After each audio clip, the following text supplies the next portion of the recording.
Hi, this is 365801 and this is another library book reading vlog.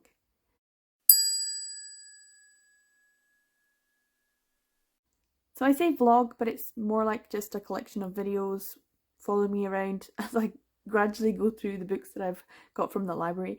This is the second video. The first part is already up. I'll put a link to it in the corner or down in the description and you can check that one out, where I read quite a few good titles, including the Simon Snow trilogy, which was interesting to say the least, and I was not expecting to enjoy it, but I did. In this video we have what was left over from that video that I didn't get round to, and that is What If It's Us and Here's to Us, Becky Albertalli and Adam Silvera.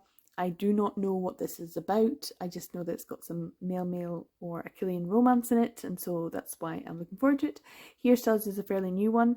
I'm also very happy because I have, also from the library, the audiobook version, so I can read What If It's Us and go on to Here's to Us straight away afterwards.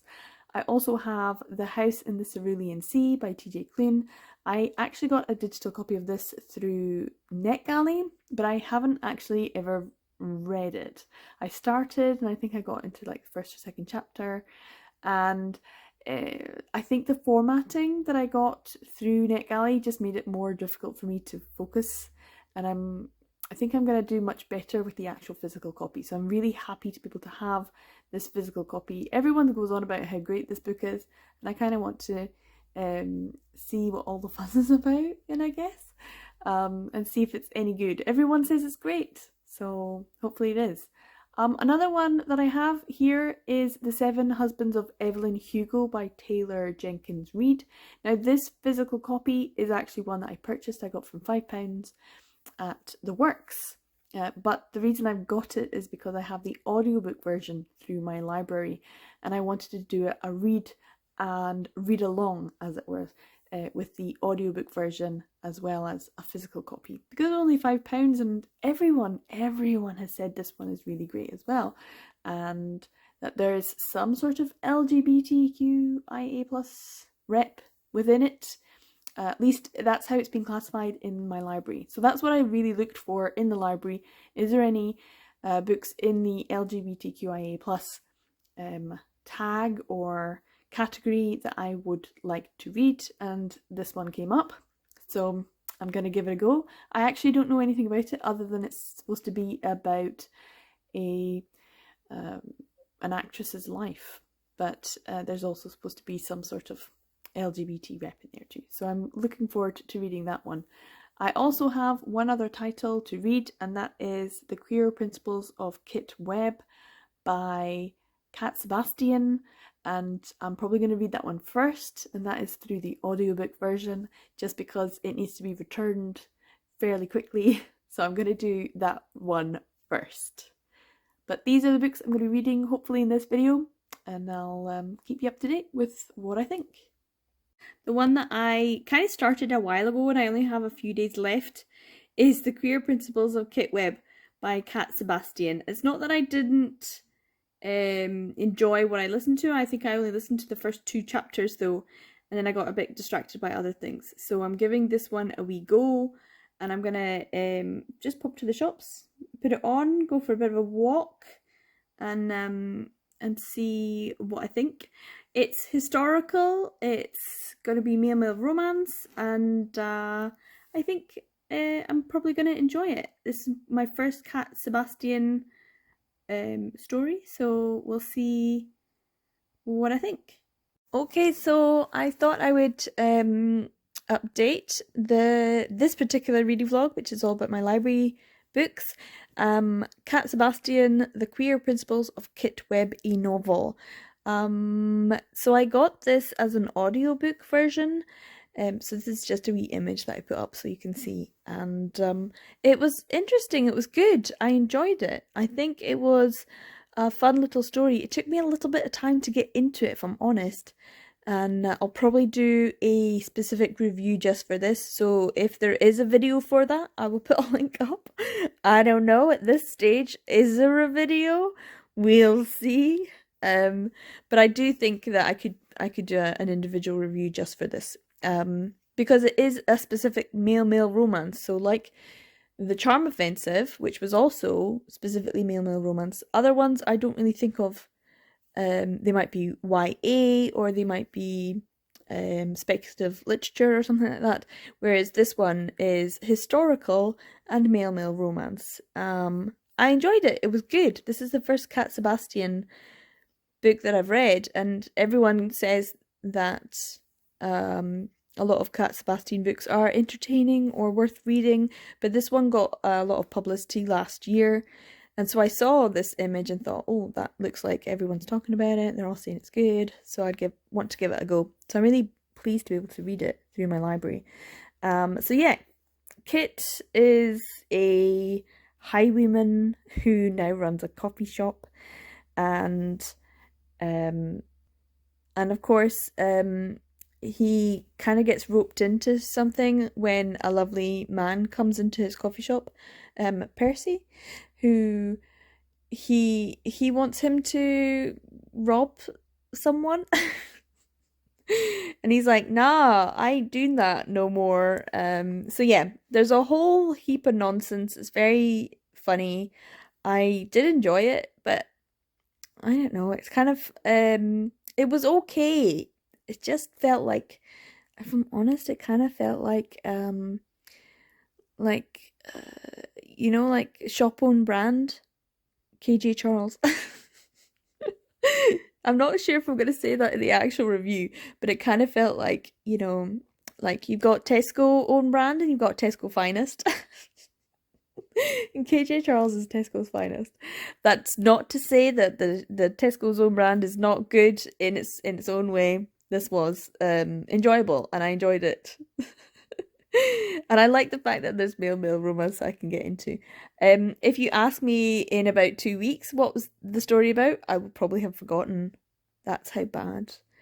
But there is another one out soon, about his friend and ex-mother-in-law. It's a bit odd. Anyway, the dad seems a wrong one, but it kind of just left me feeling like there was more questions that were not answered. And also I could kind of see the plot happening as I was reading it. Like maybe Cat Sebastian was like, hey guys, I'm going to make this dead easy for you so you can see what's happening, what's coming down the tracks. I'm like, no, I want to be surprised. I want to be like, oh, shocker. And I was not shocked at all. I was like, yeah, I can see that happening. So, also it's kind of like with KJ Charles, the reason why I'm making the connection to KJ Charles is KJ Charles generally has these fancy people in fancy houses doing stuff, but also has an underlying element of social commentary that could be, you know, in today's world as well as at the time period. So it's worth reading KJ Charles with a sense of what is this book saying, not just about that time period, but also about our society now. And I think The Queer Principles of Kitweb was also, in a sense, trying to do that. But, you know, like, landowners are bad, and sometimes don't look after the normal people. It's not really a hot take, is it? It's kind of like, yeah, we know. Is it about land ownership reform? Because I'm in Scotland and that's a big thing. Land ownership reform is a big thing in especially in the Highlands and Islands where I'm living, so where I was brought up. So it's definitely something that, as someone who comes from an area where people are constantly saying, why have we got all these rich billionaire foreigners, you know, buying up all of these old estates that were also built on the backs of slavery? You know, it's like, or the on the backs of the poor peasantry who lived there and were cleared off the land. I mean, don't get me started on my politics. But this was just like in a passing nod, you know? It wasn't as in-depth, and it wasn't as I don't know, it was central to the story, but it didn't feel like it was dealt with in the way that I would have felt Like it's a serious topic. So anyway, I've chatted about this enough. Hopefully there's a video. I'll put it in the links.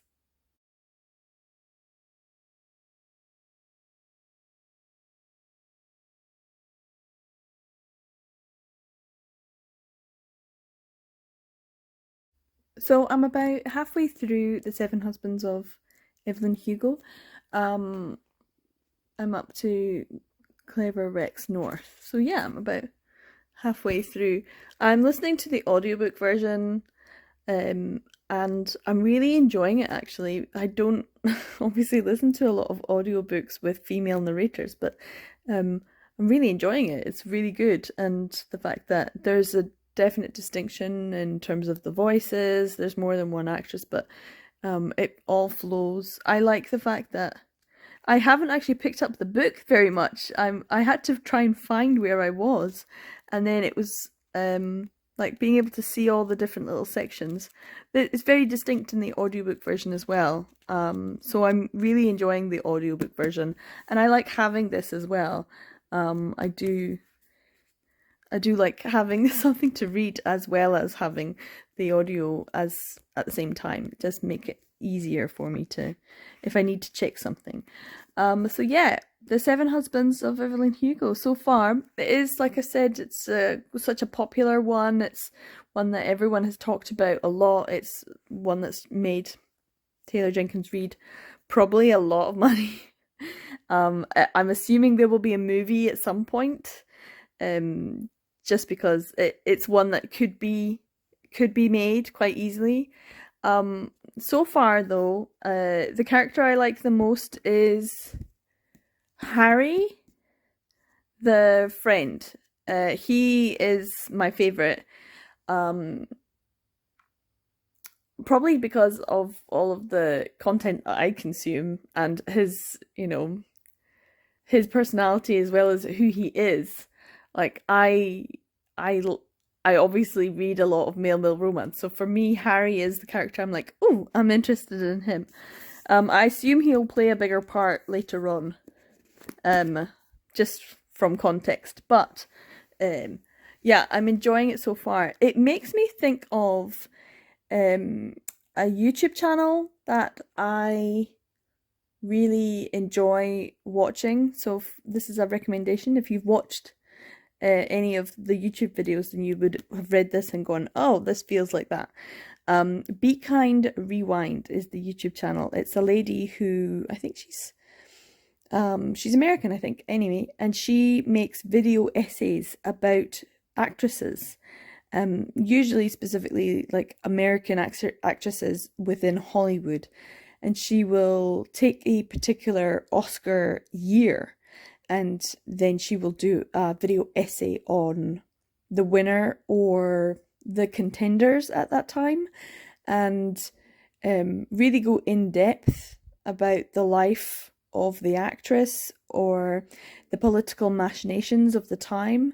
So for example, she will describe how, this particular actress's rise to prominence at this point in time to win their Oscar, and how many times they've been nominated before, and what they'd lost out for, or who they beat on the way to winning the Oscar, and and maybe who they slept with to get the Oscar. All of these kinds of these stories, the machinations of the Hollywood machine are really laid bare in her video essays. So if you enjoyed The Seven Husbands of Evelyn Hugo, I would suggest checking out that YouTube channel. It's a big rec for that. I watch all of the videos that she makes. They're usually between 30 and 60 minutes long, and they're really interesting, entertaining. I love documentaries about old Hollywood and the different actresses and actors, and the behind the scenes things, like all of the different actors who were gay that we didn't know about, and then until later on, and then it was like a big revelation. And so for me, this feels like watching one of her videos. It feels like I'm learning about a real person who lived, what kind of life they led, because so many of them, literally had to change who they are. They had to change their ethnicity. They had to change their appearance. They had to change their name. They had to divorce people they were in love with to marry people they weren't. I mean, it's literally, practically everything I've read so far about Evelyn Hugo's life is actually piecemealed together from different people. Yes, people had in unfortunate marriages at a young age, and they had sexual activities with individuals from a young age, and people to get where they wanted to be and where they felt they needed to be. I feel like Evelyn, though, doesn't know who she is, or at least anyway at the point where I'm at. I still don't think she knows who she is. I don't think she knows what she really wants, even though people are saying things like, "Oh, you're good at getting what you want," and she's manipulative and she's sort of cynical and she has all of those kind of traits. I still don't truly believe she knows who she is and what she is and what she wants out of life, which is, I think, sad, but also at the same time pretty natural. People do just live their lives going through it without knowing what they want. So she's making choices, though. I'm at the point in time when she's made some choices and they have not been the best choices.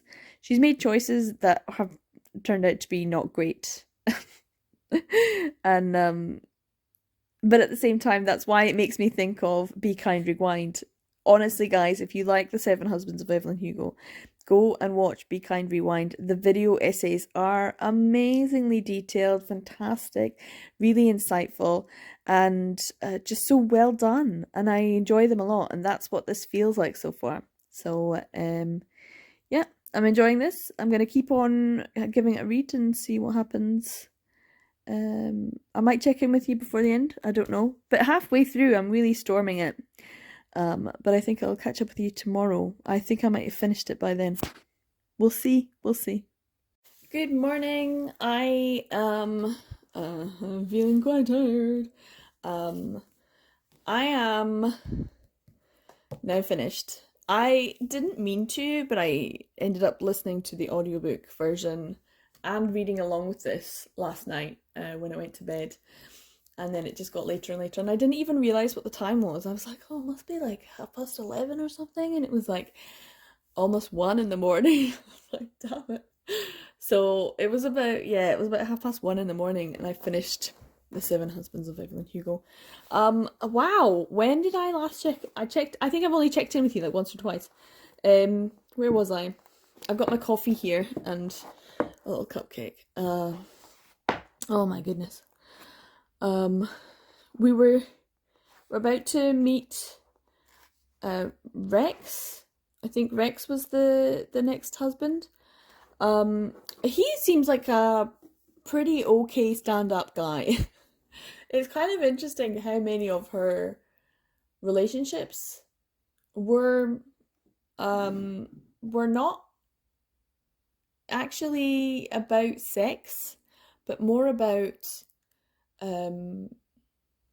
power, like convenience, and also, what's the word? Not obsession, but what's the word? Kind of being odd. It's like each of her different marriages have some underlying reason, whether it's lust or manipulation, whether it's furthering your career. Like, there's an underlying reason. But also sometimes I'm like, can you not just have sex without getting married? Like, this is a story that could only be told at a certain time period, because starlets now, the actors and actresses now, won't necessarily feel the need to get married and put themselves through that. they can just have sex. It's great. Yeah, the sexual revolution that happened in the 60s. But there's a lot of things that happen in this book. I feel like literally I think this is the kind of point where you're three quarters of the way through. I would say the last quarter of the book is just crying. It's crying. Mostly just crying about things. But you needed all of this to build up to this, otherwise you wouldn't be crying so much. I have to say the sort of twist at the end wasn't so much of a twist, because I think Taylor Jenkins Reid has obviously put in those little flags along the way so that you can pick up on them if you were paying attention, and therefore when the big twist comes, it's not so much of a huge surprise, because she doesn't give you that much until quite close to the end. And if you're able to pick up on it, then you're able to pick up on it. For me, it was things like not talking about race, which is a sly thing to do, but also at the same time, you know, at that stage and with what's happened, I'm not going to spoil it, but the incident that happened that led to someone's death, that you don't necessarily need to explain that if you are in shock, you know. But at the same time, Taylor Jenkins Reid did not put that pertinent information that would help make it even clearer a lot faster. But for me, I think it's pretty obvious to most people reading this book what's going on at that stage. I still maintain that Harry was my favourite character. He just seemed like a lovely guy. You know, some degree of flaws, but understandably so. So I don't know. I liked this book. It's interesting. I don't know what it's trying to tell me though. I know so many people love it, but I'm wondering what it is supposed to be telling us. Is it about, you know, a woman's right for respect and autonomy, and is it or is it just like a look back on the Hollywood machine and the glamour and glitz of the time period and how it wasn't actually all glamour and glitz? Is it just one woman's struggle to come to terms with who and what she is and to find meaning or purpose in her life?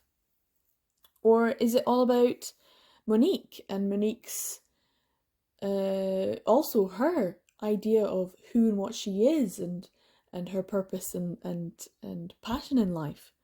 Maybe that's what it is. It's about women finding their passion in life. And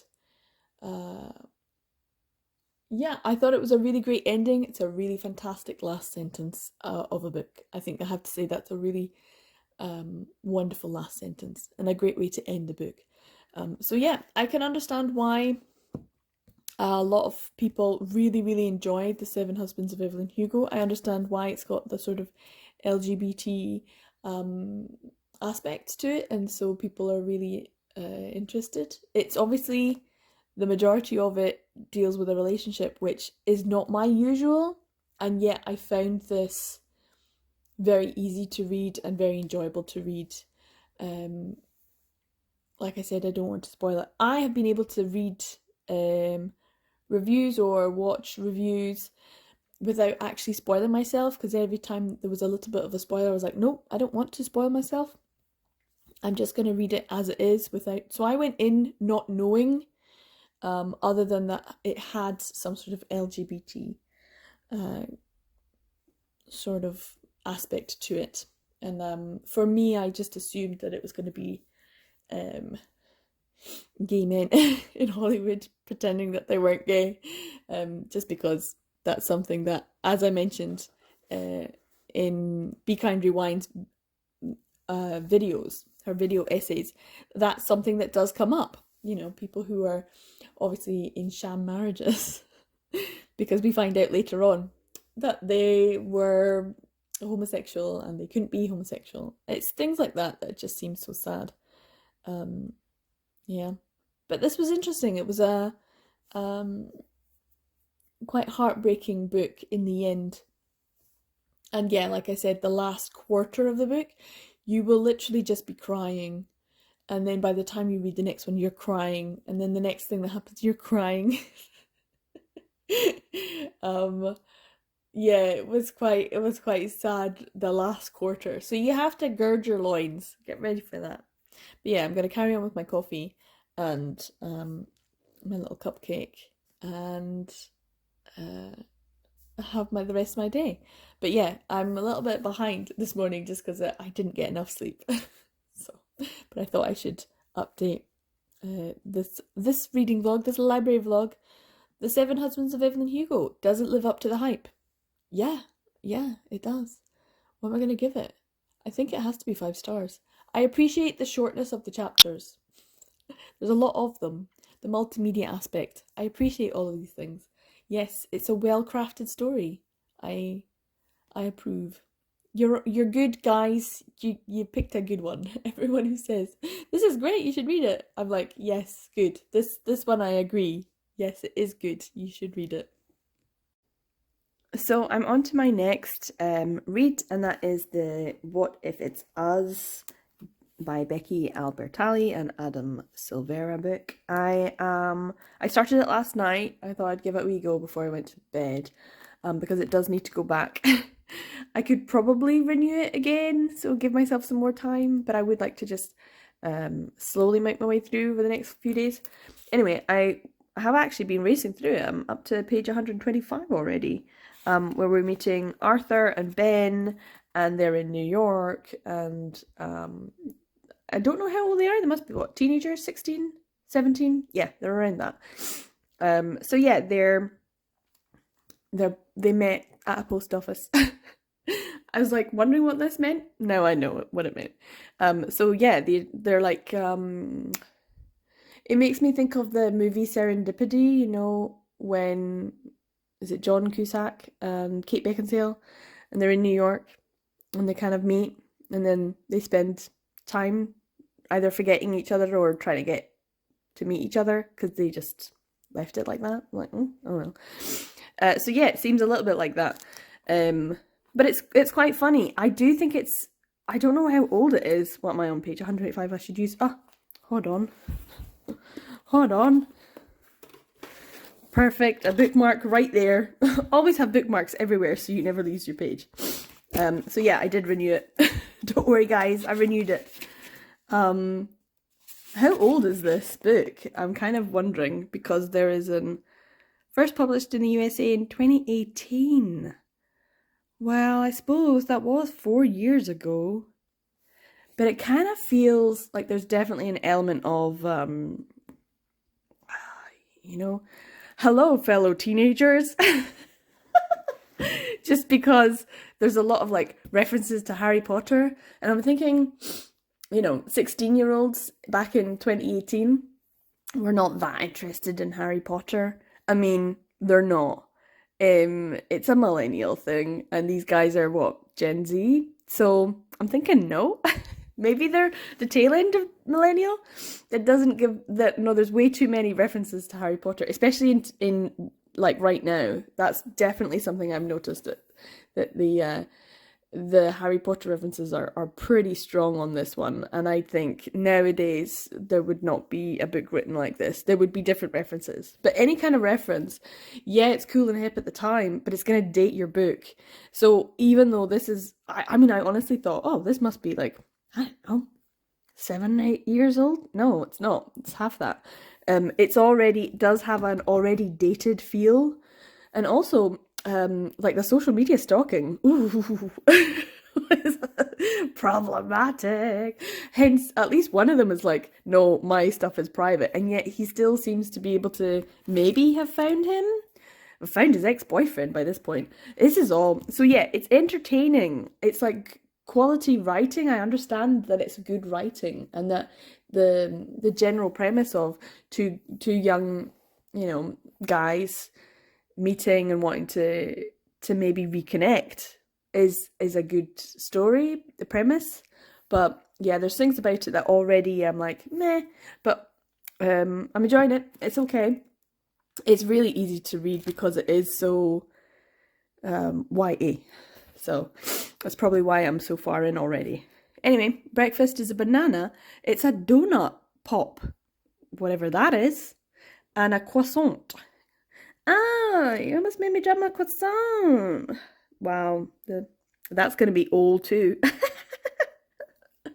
And I've got some golden syrup on it and some coffee. I need to get some more dairy-free milk, and I need to go to the shops as well.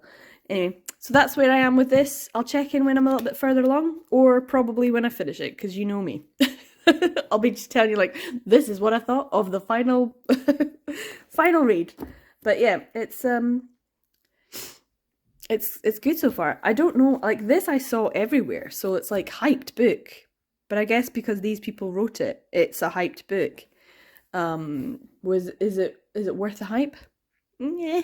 So far, yeah. I think if you removed at least 80% of the Harry Potter references, I would like it more.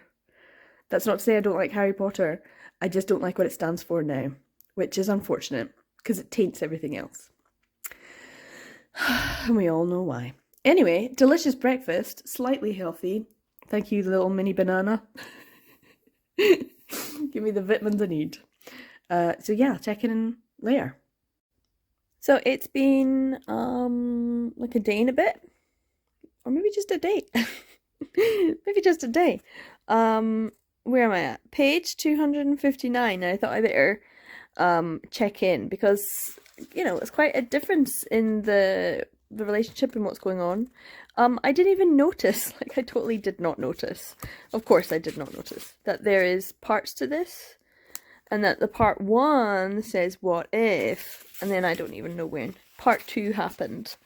But part 2, so part 1, what if, is like them finding each other again, or, you know, getting to, where is it? And then part 2 is It's Us, I think. I don't remember. It's one of those, like, oh, okay, so they've kind of split it up. Here we go. Yeah, It's Us, part 2. So the what if is them finding each other, and then the It's Us is like their relationship, which so far, you know, from this page, which is page 145 to 200 and, what am I on, 259, you know, it's 100 pages of them kind of trying to negotiate some sort of relationship and not doing a great job of it. I mean, it's not rocket science, but also, should it really be this hard? You know, they're making it harder for themselves, I guess. I can't say, I mean, I think they're kind of cute characters as teenagers, but they're also annoying because I'm not a teenager. You know, I know this is a YA book, but I'm not YA. I'm OA, old adult, middle-aged. I'm a MA. So yeah, it's like, they're kind of annoying. Like, they're way too in their head, and they're like taking this way too seriously, and they're also incredibly, I want to say, like, youthful pretension is probably a good way to describe it. It's like pretentious, but it's youthful in its naivety, and so it's like annoying. Can I say that they're annoying? They're both annoying, and I just don't actually see them being a great couple. I'm not rooting for them. I'm actually hoping that they decide to just be friends, because right now I'm like, no, I don't see it. They had a kiss, which was sweet, but it was also like, okay, whatever. Anyway, I also think they're kind of moving too fast, and they're taking it way too seriously, because they're like meeting parents. And I'm like, is it just me, or is that weird? Like, why would you invite your new boyfriend that you've only been on like 3 or 4 dates with, and you've only known like a couple weeks maybe, and their parents to your house. Like, is it just me? Does that happen in America? Because it sure as shit didn't happen when I grew up. Like, the nearest you got to a parent was when you phoned, because obviously no one had mobiles when I was a child because I am old. And you would phone their house, and then maybe their parents would pick up, and you'd have to say, "Hi, is so able to come to the phone?" And then you'd hear this big sigh because they knew that, you know, these two teenagers would be on the phone for, you know, however long, talking about nothing and being very teenagery and taking up the phone just in case someone wanted to call. Like, just in case someone was to call. Anyway, it's that annoyingness about it that I think is very realistic in terms of teenagers, but I also feel is very fake. There's a fakeness, there's a facadeness to this. It's like, I don't think these people exist. I don't fully trust that they are real people. They do not feel like authentic individuals to me. Sorry, but they don't. So far, I'm thinking of it like it's a fantasy, but also I'm not really sure I'm enjoying that. Like, the fantasy of these characters. I don't think that anything that they do or say is relatable to me much. There are occasional little flashes of comedy and humor that I think, oh, that was amusing.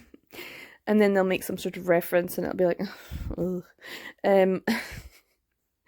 At least they're not fully Dawson's Creek, you know what I mean. They're not the full Dawson's Creek level, but they are on that slightly pretentious, especially Arthur. Yeah, I just don't feel they don't feel real, and I don't feel like I can connect to them because they don't feel real. And yeah, so it seems very meh so far, which is kind of disappointing because, you know, like I said, this is kind of a hyped book. So we'll see. I still have, unfortunately, when you're reading a book you're only like only halfway invested in, it's like almost 200 pages left. And I'm assuming, because there's a second book, either they get together or they don't. And I don't think they should get together. I'm kind of rooting for the, you know, other characters. I think they'd be better off, I don't know, focusing on their education. I'm like such an old lady, and an old lady who works in education, to say, hey, maybe knuckle down and focus on passing your classes and then think about romance, because you know what you need? An education. Oh, anyway, so that's where I'm at with this. I'll probably just finish it and let you know what I think by the end. But yeah, there you go. So I'm just having a wee cup of coffee, and I thought I would update on my progress. I have now finished What If It's Us, and I have not yet started Here's to Us. I got this renewed until I think mid-June, but I also have the audio book for probably another week. I mean, I maybe could renew that one as well. I don't know, maybe. So I can, and my plan is to read this in the next 6 days, but I'll probably take my time because I'm getting distracted by other things and business things. I got my business cards in the other day and I'm very excited. I have a meeting with my business advisor tomorrow, so I need to make sure I've got all my stuff together for that. So that's what I'm planning on doing, and that's what I've been doing the last couple of days, whilst also being distracted by other books. Sorry, I'm cheating on you with other books, but they're sexier. Which kind of gives you an idea of what I think of What If It's Us. It's very YA, isn't it? It's terribly, terribly YA. In the way that Like it's teenage drama, like llama drama, like way too much. Oh my goodness. I'm just sorry, I got distracted by someone outside my window walking past with a huge crate of plants on their back. Like, what are they no, well, they're gone now.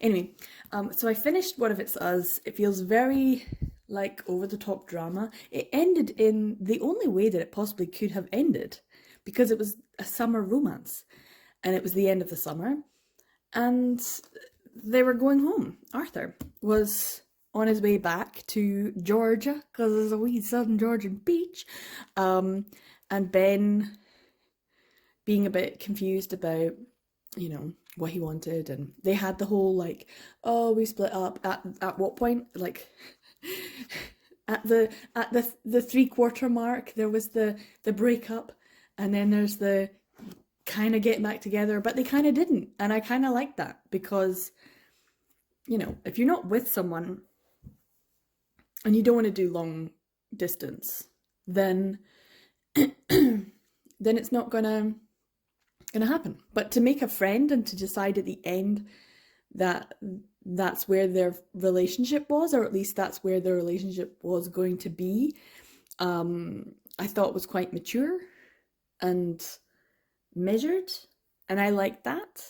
But it did all obviously leave us open to a sequel where people would be like, because if I just read this and be like, what? I'd have been pissed.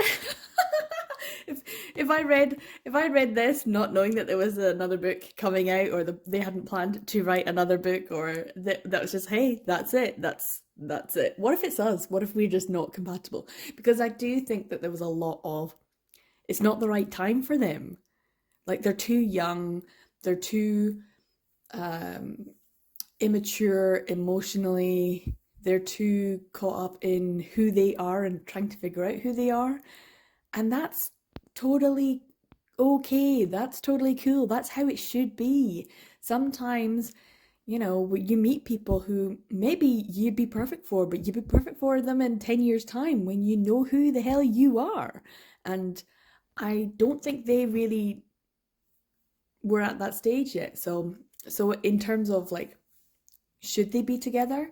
I think they would be a really great couple. I think they would make each other happy, but like in 10 years' time, not when they're teenagers, not at this point in their life, because they're kids and they still got to do shit. They still got to go to school. They still got to pass exams. They still got to figure out what they're going to try and do in their life. They've got to live a little and not be tied down. And I do think that was the right choice. So as much as I was like, it was okay. And I think I gave it a 3 on Goodreads, but actually it's more like a 3.5 to 3.75, but it's not a 4 for me. So I couldn't give it a 4 because it was just, there was things that pulled it down. And I think it was the pop cultural references that really, really irked by the end of the book. Because who the fuck gives a shit about Harry Potter? I mean, and also, when was this supposed to be set? Because, like, come on, guys. Millennials care about Harry Potter. Younger people don't give a shit about it because it's not their jam. It's not their thing. Like, I remember when it was coming out and I was already 10 years too old for it. But they're like 10 years younger than those people. So it's not their thing, as far as I can figure out from whenever this is supposed to be set. Because it's obviously supposed to be set in a time period.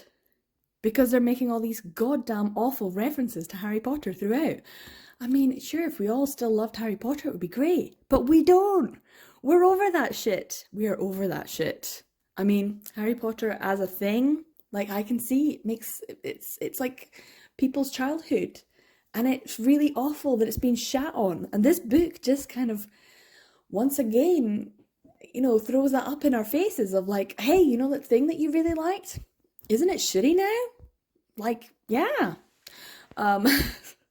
So I think that's unfortunate. I think if this could be rewritten, oh, just got a message. If I could rewrite this without those cultural references, if I could have different cultural references, that would be great.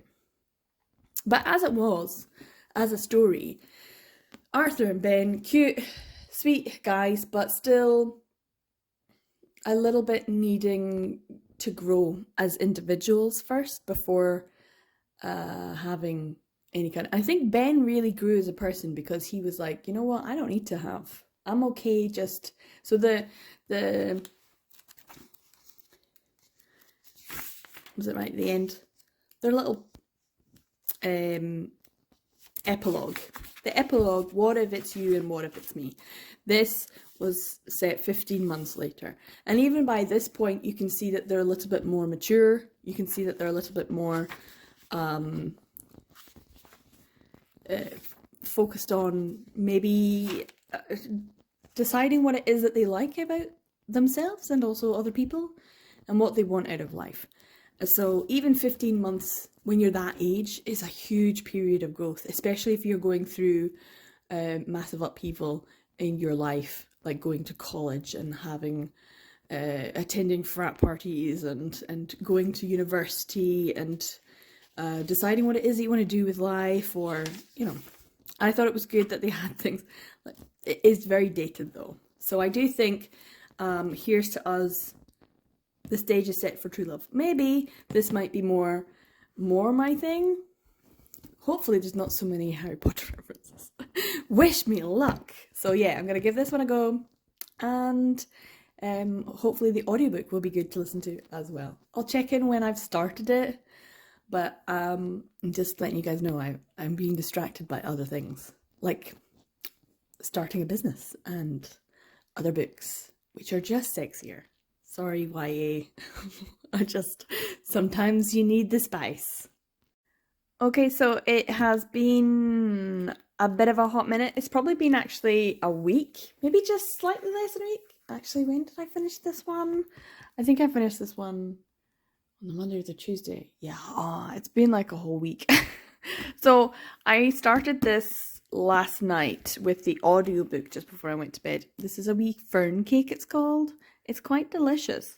Anyway, I'm halfway through. I'm not even halfway through my fern cake. I'm on page 89 of them. We've got reintroduced to Ben and Arthur. It's been a little bit longer since we saw them. The last one had like something at the end after about a year and a half, like what was it, 15 months? I'm kind of trying to remember, that was like something like 15 months. And they're talking about it's been 2 years. Well, that means it's only been like about 6 months or so since they were last chatting and being okay with each other. But since then, things have not been great. And they're both with maybe new people, maybe with new people. Clear the slate and start over is part 1. So we're in part 1 where they're clearing the slate and starting over. And yeah, Arthur has got a new fella. So he has a boyfriend, Mikey. And he was supposed to go to some sort of camp with him. Oh, my computer. And he didn't. He ended up getting some sort of assistant to an assistant on or off Broadway. So he was dead excited. So he'd go to his Arthur's uncle's great uncle, Milton's house and stay for the summer. And Ben is working and still writing and has a kind of maybe thing with a guy called Mario, who we found out he has had a sexual relationship with. So I'm guessing Arthur is in the same sort of boat, because that's kind of what they were talking about before, when they were still on speaking terms and still in that sort of like, God, I still fucking love this guy, but I'm having to pretend that I don't, and I'm actually just really, you know, like, we're just friends, like when they were obviously still pining for each other. But at this point, they're supposed to not to be, and they're also not supposed to have had any kind of contact for a while. But they've ended up back in New York 2 years after their last summer, and both kind of meeting in the library. Not library, post office. You can tell I'm fully on board on this. I am enjoying it. It's kind of nice having a whole week off from them. because you know how I was so annoyed with them before.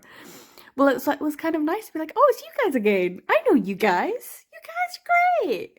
Also, because hopefully they're a little bit older, everything's a little bit more jaded.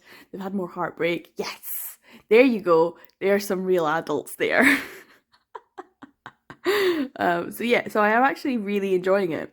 It's nice to see them back. It's nice to have them back. It's like a warm hug of, oh, it's you guys. I cannot imagine having to wait 4 years for this though.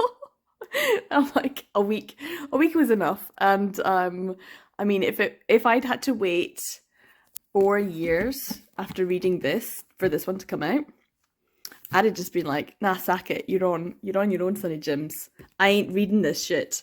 Waiting 4 years to publish it. And I know a lot of people have read this already this year and gone, oh, it was my favourite. I loved it. So a lot of people have been obviously pining for Ben and Arthur for 4 years and to get their story. So I don't know where their story's going to go. But it's only been 2 years.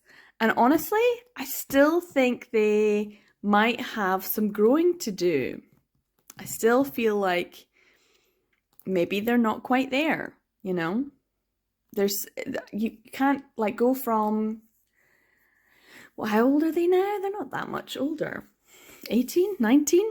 Yeah, Ben's 19. So they're still like not that old. They're still kids. They're still little babies, guys. They're still little babies. They need growing time. So yeah, like if it was like a 10-year time skip, I'd have, what? They'd have been well jaded by then. Well jaded. That would have been good. But yeah, I'm enjoying it so far. I'm going to eat my fern cake and I'll check in with you later. So I have kind of been racing through this, even though I've not been listening to it consistently and reading it consistently. I have managed to get halfway through. I'm at part 2. We can try that. Here's to us. I did say that it was nice to be like back and reintroduced to these characters, and it was kind of fun. And it is. It's really fun. And I have cackled out loud, and I have to say I have cackled out loud mostly because of Arthur. He is so stupid. Oh, but he makes me laugh. He makes me laugh. He comes out with these great one-liners. Like, what was it? The sunburnt Jewish Macaulay Culkin. That was a great line. That was a great line. So yeah, I didn't realize I was halfway through already because I have been listening to the audiobook. Whenever I sit down and have a wee few minutes, I will get the book out and have a wee read along with it.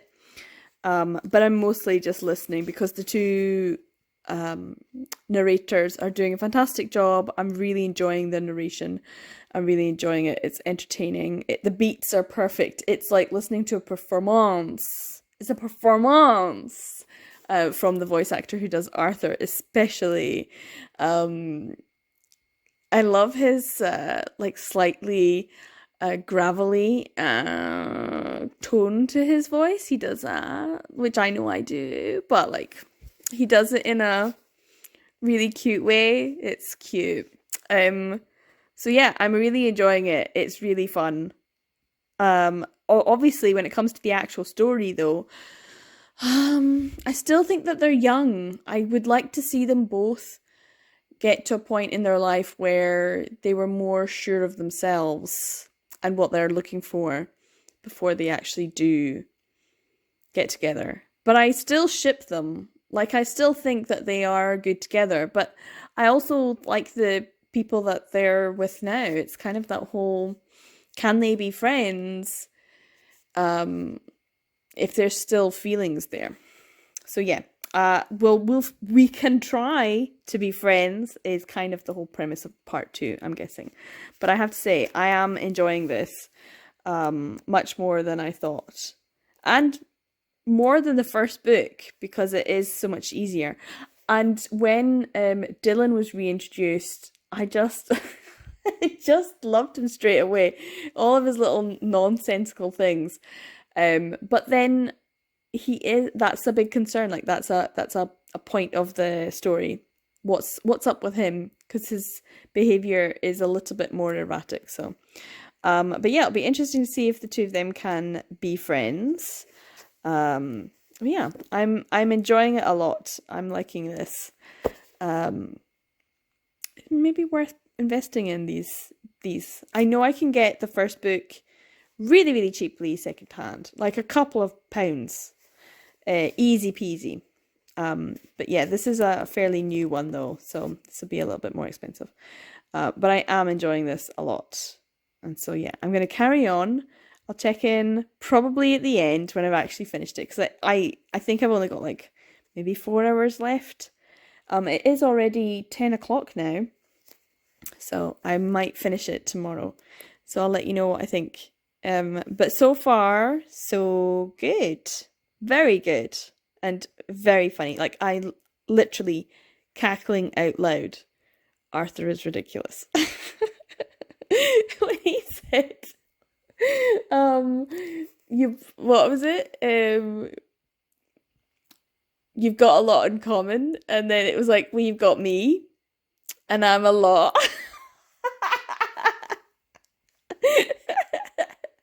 Oh, he is such a sweetheart. So yeah, it's good to be back, and I was barely gone. So yeah, I'll check in with you later. So it is the next day. I went to sleep around this point because that's where my I just left my bookmark in 383, and I was like, I need to sleep, and then I got up this morning, and I just loved it. It was great. It was great. Does it actually say where the sections are? It doesn't say where the sections are, does it? No, it just gives you the sections. So there's part 1, and then there was part 2, which I think that's where I got to, and then it had this bit here. I was on like the last section, part 3. It can be us, which kind of gives maybe a bit of the story away. Is that it? Was there another section? I think there's something else. Like they had like a time skip. Right at the end. More time skipping. Like they did in the first volume. There it is. I knew there was another section. And then this section, the world falls away. So yeah, I loved where I was getting up to. I mean, it was heartbreaking, really. I loved how it was realistic that they both had people. They both had people that they were trying to make a life with and enjoying the time trying to make a life with them. And yet they still had this deep connection to each other. And so when Arthur... when Arthur ended up, doing what he did with Mikey, it was like, oh. And of course, his confession to Ben, but still be in love with him, was just so perfectly Arthur, wasn't it? Oh, so cute. Anyway, I think I cried a little bit, and then the last, I don't know, this section, when we find out what the deal was with Dylan, and what Dylan's story was, that was also terribly funny and also romantic, and I loved... Patrick is so funny. I love that Dylan is just like, I hate this guy. By the end. My dude. But Patrick seemed like a nice guy. Like, why did he hate him so much? He just seemed like a nice guy. And the whole thing with Ethan, it was so great. There was just so many great moments. I loved this book. And I cried pretty much all of this that I'm just flicking through. I just cried. I cried the whole time. Everything. I was crying. I don't know if it was just because I was emotional. Am I hormonal? But I better take this out, because I'm going to take this back to the library, because I'm done. I listened to the audiobook. It was great. I might want to get this. I have here the first book. I do maintain that if I had read this book on its own back in 2018, and it had ended the way it ended, like it was something sort of like edgy and cool, like we're leaving it with an ambiguous way, people don't like that shit. They fucking hate it. Like, no one likes an ambiguous ending. No one likes it, especially if they didn't say like this is just part one and there'll be a part two. You'll get a sequel in a couple of years, guys. Well, it actually turned out to be 4 years. But that whole thing of, you don't know that that's, if that's what they said. I don't know if that's what they said. Did they say that? Maybe they didn't say that. Maybe it was just like, here's the book and ambiguous ending. And no wonder people will hate this book, because I've heard mixed things about this one, but I've only heard good things about this one. So people who read this and liked it are going to give this one a go. People who are kind of like on the fence about this one, they might give this one a go. But people who read this and hated this, and they hated the fact that it was ambiguous, are probably not going to want to give this a go, except to hate read this and then to be like, oh, okay. And I bet you it wins them over in the end. We'll get them in the end. Yeah, I don't think I could have handled reading this when it came out and just being like, oh, I guess that's an ambiguous ending, because fuck you, book. Fuck you. I hate this. I hate ambiguous endings. I need to know. Like, even if it's a shitty ending, at least it's an ending. And I know they had the little epilogue, which actually they used like a lot of the details in there to set up what's happening in here. But I still, which I think was absolutely necessary. They needed that little epilogue, because actually this kind of kicks off maybe just a few months down the line, and you actually get to find out what's been going on since that point too. So I think they did a good job with this. Their time skips in this one were also like crying from the cuteness. Oh, I loved it. I loved it. It was so good. It was so good.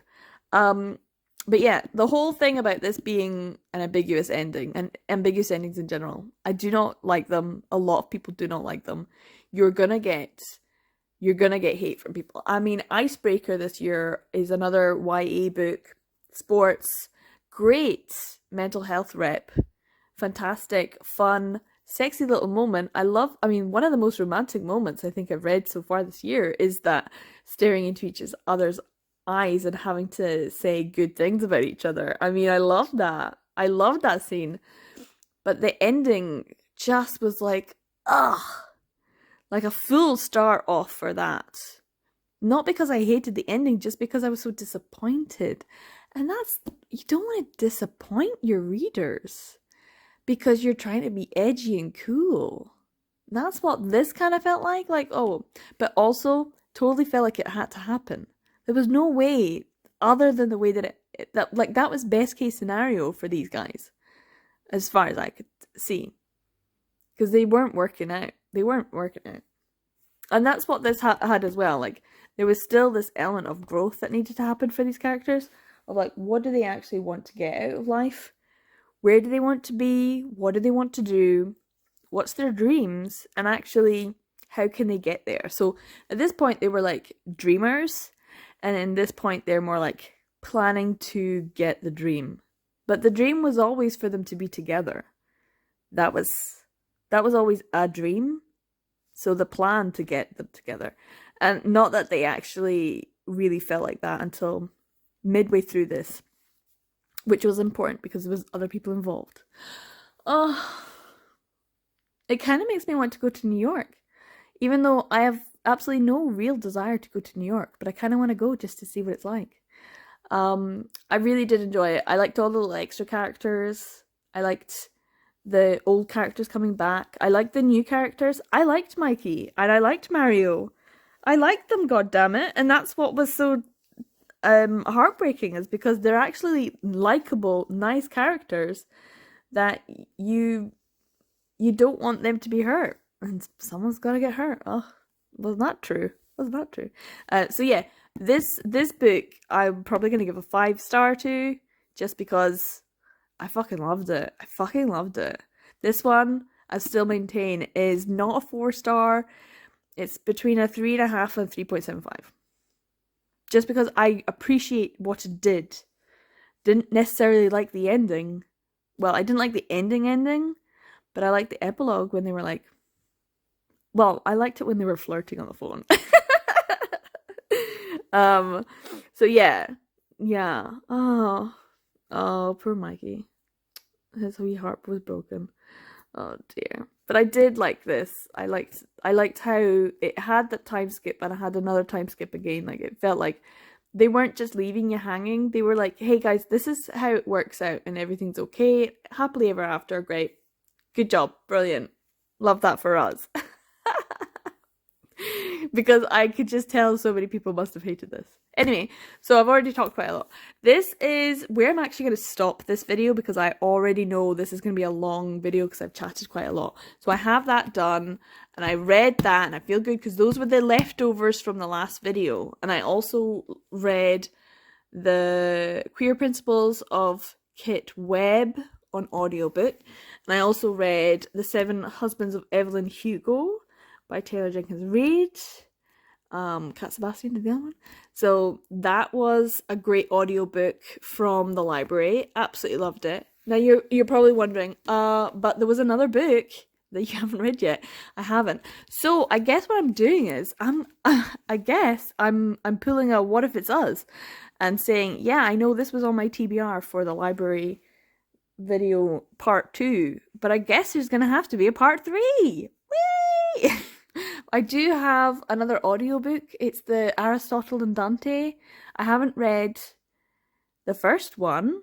I know that's a big YA, queer YA one that lots of people liked, but I've never read it.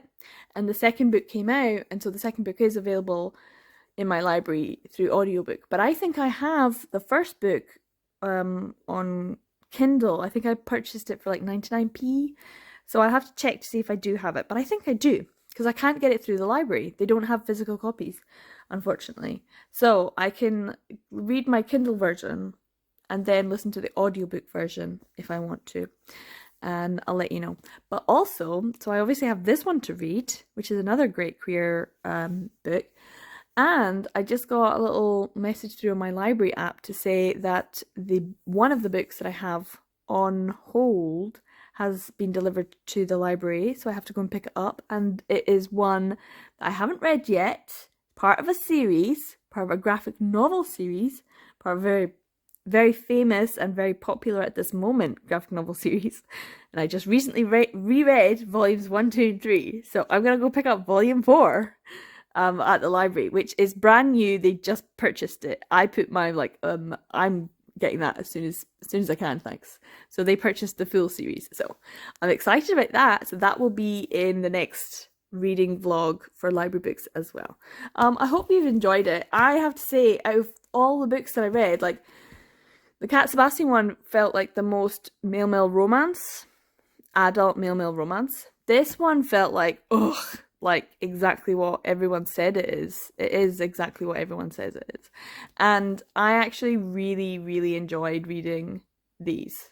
But especially, I like the fact that I could read them both together because, oh my god, if I had to wait 4 years, Jesus.